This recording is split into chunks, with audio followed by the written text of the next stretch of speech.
नमस्कार प्रिय लाडक्या मित्रांनो, स्वागत आहे तुमचं आपल्या मैत्रिणीच्या चॅनेलवर. मित्रांनो, माझं नाव रुपाली आहे. आज मी तुम्हाला शहरातून आलेल्या एका आमच्याच जवळच्या नातेवाईकाची कथा सांगणार आहे. ते शहरामध्ये राहायचे, तसे नात्यातून खूपच आमचे जवळचे पाहुणे होते. झालं असं, एक दिवशी ते गावाकडे आलते. त्यांचं गावाकडे घर होतं, मात्र त्यांच्या घरी कोणी राहत नसायचे.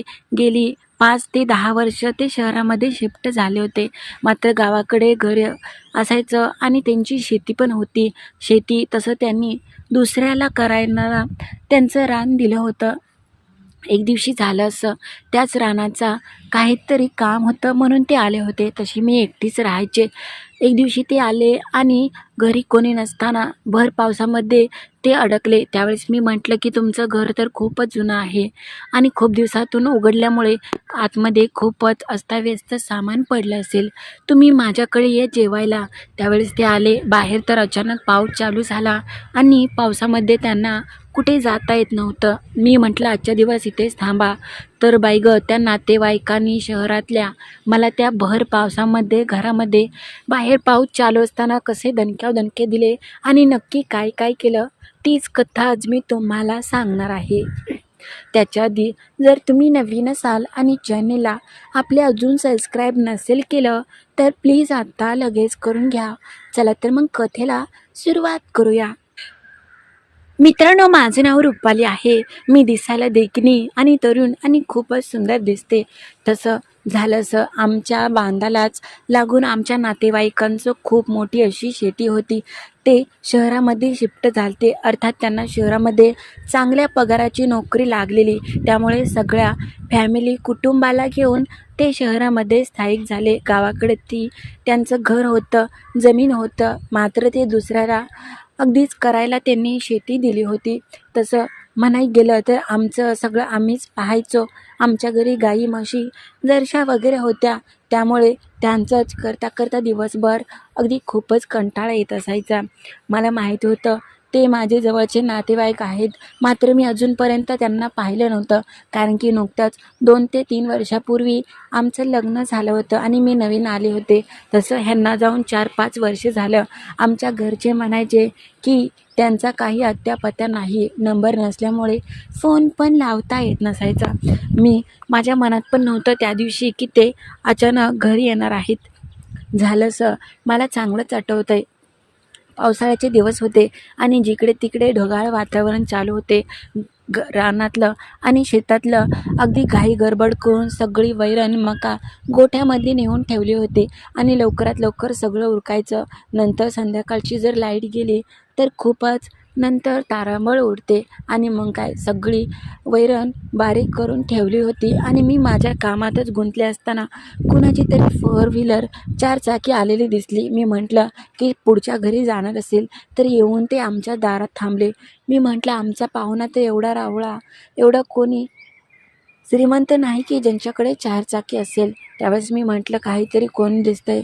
त्यावेळेस ते उतरले आणि आमच्या सासूबाईचं नाव घेतलं. तर मी म्हटलं अहो, त्या बाहेर गावी गेलेत, तुम्ही कोण? त्यावेळेस ते सांगू लागले की मी इथे राहतो, ते आमचं घर आहे, मात्र कधी काळी मी येत असतो. गेली 4-5 वर्ष मी आले नाही. त्यावेळेस मी त्यांच्याकडे पाहत होते. खूपच दिसायला ते देखणे आणि तरुण होते, अगदीच पिळदार शरीरसृष्टीचे. मी पाहतच त्यांच्याकडे बसले. तर त्यावेळेस मी म्हटलं की ते 2-3 दिवसानंतर येतील. मी म्हटलं की तुम्ही ते म्हणजे घर तुमचं आहे का? त्यावेळेस ते म्हटले हो, ते आमचंच घर आहे आणि आम्ही सगळं इथे ठेवून शहरामध्ये स्थायिक झालो. खूपच श्रीमंत ते दिसत होते. त्यावेळेस ते मला म्हटले आजच्या दिवस मी इथेच आहे आणि थोडंसं काम आहे, ते झाल्यावर जाईन, तोपर्यंत मी माघारी येतो, माझी गाडी इथे लावतो. त्यावेळेस मी म्हटलं बरं तुम्ही नका काळजी करू आणि राहू द्या तुमची इकडे गाडी. त्यांनी एका साईडला गाडी लावली त्यांची आणि ते निघून गेले. मी ते लांब जाऊस तर त्यांना पाहत होते आणि त्यांना पण समजले की मी त्यांच्याकडे टक लावून पाहते. त्यावेळेस ते दिवसभर तिकडे होते. आता संध्याकाळचे 6 वाजले. अचानक पाऊस चालू झाला आणि मी पाहिलं की ते पावसामध्ये भिजत आहेत. मी त्यांना हाक मारली आणि हात केला, अहो इकडे या. त्यावेळेस ते म्हटले, पाऊस खूपच चालू झाला ना, घराची चावी पण आणायचं मी विसरलो आणि तिकडेच राहिली. त्यावेळेस मी म्हटलं, अरे थांबा थांबा, मी तुम्हाला चहा ठेवते. मी त्यांना बसायला दिलं आणि घरातील आणलेला एका कोरडा टॉवेल त्यांच्याजवळ दिला आणि म्हटलं, हा घ्या टॉवेल आणि डोकं वगैरे पुसा, नाही तर सर्दी होईल. त्यावेळेस ते म्हटले की मला आता जावं लागतंय, मात्र मी माझं थोडंसं काम होतं ते काही झालं नाही. त्यावेळेस ते म्हटले, अहो थांबा. मग मी त्यांना अगदीच चहा आणून दिला आणि ते पण चहा घेतला. त्यावेळेस त्यांना थोडंसं बरं वाटलं. मी म्हटलं, दिवसभर इकडेच आहेत, काही खाल्लं की नाही? त्यावेळेस ते म्हटले, नाही अजून काही खाल्लं, जाईन कुठेतरी बाहेर हॉटेलमध्ये. आणि म्हटलं, मग संध्याकाळचा कुठं थांबणार आहेत मुक्कामी? त्यावेळेस ते म्हटले की मी घरीच थांबेन ना आमच्या त्या जुन्या. मी म्हटलं, अहो चक्क तुम्ही 5 वर्षानंतर येत आहे, आता घरात कशी अवस्था झाली असेल आणि इकडे सगळं शेतमाळ आहे ना, तर खूपच अडचण आणि इथे चांगलं वातावरण नाही. त्यावेळेस मी म्हटलं की वाटल्यास तर तुम्ही आजच्या दिवस इथे थांबा, तुम्ही थांबला तरी मला काही प्रॉब्लेम नाही होणार, असे तुम्ही जवळचे आमचे नातेवाईकच आहे. त्यावेळेस ते मला म्हटले, हो पण तुमच्या घरचे उगाच काहीतरी म्हणतील. त्यावेळेस मी म्हटलं, माझ्या घरचे कोणी नाहीत, मी एकटीच आहे, तुम्ही अगदीच राहा निसंकोच, कसलीसुद्धा काळजी करू नका, तुमचं स्वतःचं घर असल्यासारखंच राहा. मग काय, मी चांगल्या जेवण केलं. आता बाहेर पाऊस चांगलाच जोर धरला होता. मग मी घरामध्ये एकटीच होते. त्यावेळेस मात्र मी पाहिलं की ते सोफ्यावर बसून मोबाईल पाहत आहेत.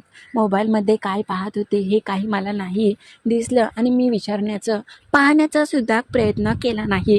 त्यावेळेस मी त्यांना म्हटलं की जेवण वाढते, जेवण बसून घ्या. त्यावेळेस ते म्हटले, मी एकटा नाही बसणार, मला एकटं बसायची सवय नाही, तुम्ही पण जेवण घ्या आणि आपण दोघं सोबतच जेवण करू. त्यावेळेस ती म्हटली, अहो मी थोड्या वेळाने जेवण.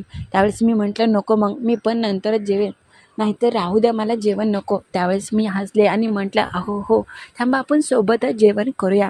ते माझ्याकडे पाहत होते आणि मी त्यांच्याकडे पाहत होते. खरंच ते दिसायला किती देखणे होते. अर्थात ते शहराकडे राहिले होते ना, त्यामुळे त्यांच्यामध्ये एवढा बदल झाला होता की काय असं वाटलं. त्यावेळेस मी म्हटलं, तुम्ही कितपर्यंत शाळा शिकलाय? माझं एवढं काही झालं नाही शिक्षण. त्यावेळेस ते म्हटले, अहो तसं काही नाही, माझं झालं आहे तसं, चांगला पगार वगैरे आहे आणि कशाचीच कमतरता नाही. त्यावेळेस मग बोलता बोलता असा विषय रंगला आणि मी हळूच माझं खरं विचारायचं खूप मनात होतं आणि शेवटी मनातील बोलून दाखवलं, तुमचं लग्न वगैरे झालं आहे का? त्यावेळेस ते हसले आणि त्यांना ठसकाच लागला, तुम्हाला काय वाटतंय? मी म्हटलं की तुमच्यावरून वाटत नाही. त्यावेळेस ते म्हटले, हो अहो झालं गेली 5-6 वर्ष झाले ना. मी म्हटलं, बरं ठीक आहे. त्यावेळेस मग ते म्हटले, तुम्ही पण एकट्या दिसता तुमचे. त्यावेळेस त्या काही बोलल्या नाहीत. लग्न झालं आहे का नाही विचारलं तरी काही बोलल्या नाही, शांतच राहिल्या. मग बोलता बोलता असा विषय निघाला आणि मग मी त्यांना खोलून बोलू लागले. ते पण अगदी मनमोकळेपणाने बोलू लागले आणि रातभर बाई गं पाऊस आहे. मी म्हटलं, मला झोपच नाही लागायची. त्यावेळेस ते म्हटले, मग मी येतो. आम्ही एकमेकाकडे पाहू लागले आणि आता ते बिनधास्तपणे मला बोलू लागले. जेवण झाल्यानंतर चांगलीच लाईट गेली आणि त्यांच्याकडे मोबाईल होता. मोबाईलची टॉर्च त्यांनी लावली. मी त्यांच्या शेजारी होते. आता मला पण ते हवं वाटूच लागले. मग आमच्या दोघांचं होकार झाला आणि ते मला घेऊन बेडरूममध्ये गेले. बाई गं, बाहेर पाऊस वाढला आणि आतमध्ये हे चांगलेच मला लाल करू लागले. वेड्यासारखं त्यांनी मला प्रेम करू लागले आणि बरोबर माझं मुसळ घे हातात असे ते म्हटले. मग मी पण हातात घेतला. त्याच्यामध्ये कमालीचाच बदल झाला. माझी छकुली पण चांगलीच अशी लाल झाली आणि त्यांनी दिला ना बसून. आता देऊ लागले ते दणके. दणक्यावर दणके ते असे देत होते की जणू काही पहिल्यांदाच त्यांची ही करण्याची पद्धत आहे. म्हटले, पहिल्यांदाच मी एवढा आनंद घेतला, ह्याच्या आधी कधी भेटले नाही. बाई गं, चक्क त्या रात्री 3 ते 4 वेळा त्यांनी मला शांत केलं आणि मला दणक्यावर दणके दिले. तर कशी वाटली कथा ते नक्की कळवा आणि नवीन असाल तर चॅनलला लाईक सबस्क्राईब करायला विसरू नका.